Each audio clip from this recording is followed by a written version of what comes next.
আবগারি দুর্নীতি মামলায় ইডির হাতে গ্রেপ্তার হয়েছে দিল্লির আপ নেতা কেজরিওয়াল, অরবিন্দ কেজরিওয়াল। এরপর তারপরই দিল্লির এক মন্ত্রীকে আবার তলব করলো ইডি। কৈলাস গেহলট, তাকে আজকে তলব করেছে ইডি। ফোনে রয়েছে আমাদের অ্যাসাইনমেন্ট হেড দিব্যেন্দু ঘোষ। দিব্যেন্দু, কি কারণে তাকে আজকে তলব করা হয়েছে?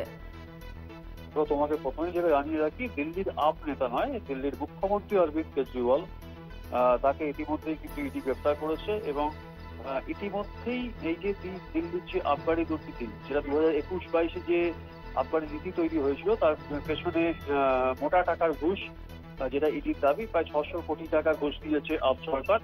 সেই যে আবগারি দুর্নীতিতে যে পিএমএলএ যে মামলা, অর্থাৎ আর্থিক দুর্নীতির যে মামলা, সেই মামলাতে ইতিমধ্যেই অরবিন্দ কেজরিওয়াল, দিল্লির প্রাক্তন উপমুখ্যমন্ত্রী মনীষ সিসোদিয়া এবং রাজ্যসভার সদস্য সঞ্জয় সিং ইতিমধ্যে গ্রেপ্তার হয়েছে। এবার ইডি কিন্তু তলব করলো এই আবগারি দুর্নীতি মামলায় কৈলাস গেহলটকে। এই কৈলাস গেহলট হচ্ছে দিল্লির দিল্লির হোম মিনিস্টার, তার সঙ্গে তিনি পরিবহন এবং আইনমন্ত্রীও বটে।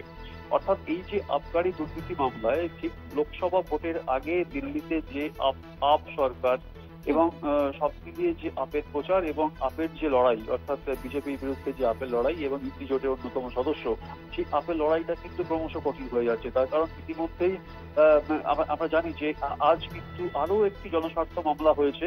এই দিল্লির মুখ্যমন্ত্রী অরবিন্দ কেজরিওয়ালকে মুখ্যমন্ত্রী পদ থেকে সরানোর যে একটা আবেদন নিয়ে একটা জনস্বার্থ মামলা হয়েছে, এবং তার সঙ্গে কৈলাস গেহলটকে তলব।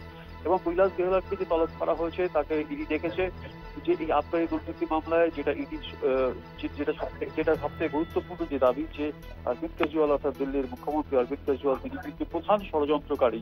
এবং এই যে 2021-22 যে আবগারি নীতি তৈরি করা হয়েছিল, তাতে কিন্তু দিল্লির এই লিকার, অর্থাৎ সাউথের যে লবি, লিকারের যে সাউথ লবি, অর্থাৎ বেশ কয়েকজন মদ প্রস্তুতকারক সংস্থাকে সুবিধা পাইয়ে দেওয়া হয়েছিল, এবং সেই সুবিধার বিনিময়ে অন্তত 600 কোটি টাকা ঘুষ দিয়েছিল আপ সরকার। এবং গোয়া এবং পাঞ্জাবের যে বিধানসভা নির্বাচন হয়, সেই নির্বাচনে প্রচারের জন্য এই টাকা খরচ করা হয়েছে বলে ইডির দাবি।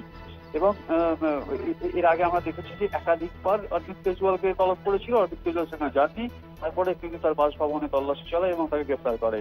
এবং তার সঙ্গে আরো এক মন্ত্রী এবং অত্যন্ত গুরুত্বপূর্ণ একজন মন্ত্রী কৈলাস গেহলট, তিনি দিল্লির হোম মিনিস্টার, তিনি দিল্লির পরিবহন মন্ত্রী, তিনি দিল্লির আইনমন্ত্রী এবং একজন অত্যন্ত সিনিয়র এবং গুরুত্বপূর্ণ একজন সদস্য আপ মন্ত্রিসভার। তাকে এবার তলব করলো। এবং এটা কিন্তু দেখার যে দিল্লির মুখ্যমন্ত্রীর মতো তিনিও যে তলব, সেই তলবে তিনি হাজিরা দেবেন কিনা এবং তারপর তাকে গ্রেপ্তার করা হয় কিনা। তোমার কাছে এখানেই জানতে চাইবো, লোকসভা ভোটের আগে তলব, এই তলব কতটা তাৎপর্যপূর্ণ?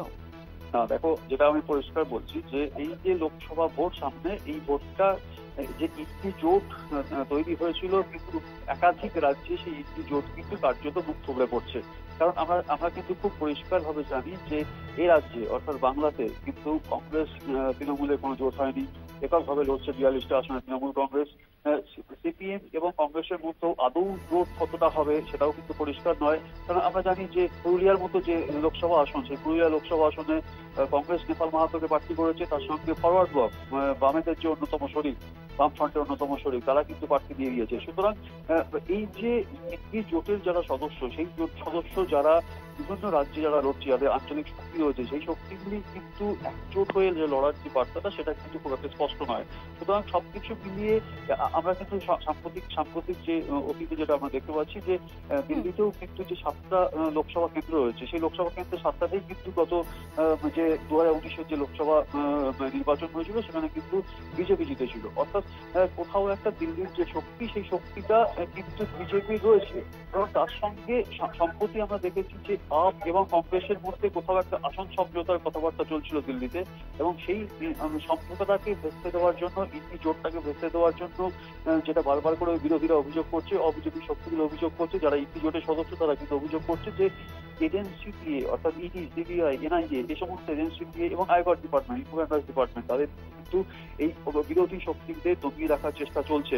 এবং যে চেষ্টাটা কিন্তু মানে অনবরত এই লোকসভা ভোটের আগে কিন্তু বিজেপি এটা করছে, এবং এই অভিযোগ শুধুমাত্র আপের নয়, এই অভিযোগ কংগ্রেসের রয়েছে, এই অভিযোগ তৃণমূলের রয়েছে। আমরা সম্প্রতি দেখেছি গতকালই যে যে কংগ্রেস, সিপিএম, সিপিআই তাদের যে আয়কর দপ্তর থেকে নোটিশ দেওয়া হয়েছে, তাদের বেশ কিছু ইনকাম ট্যাক্সের যে সমস্যা রয়েছে, তাদের কিন্তু সেই টাকাটা মিটিয়ে দেওয়া, একটা বড় অ্যামাউন্টের টাকা মিটিয়ে দেওয়ার কথা বলা হয়েছে।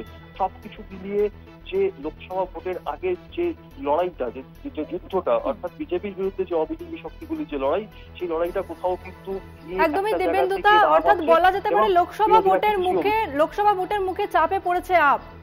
ধন্যবাদ তোমাকে।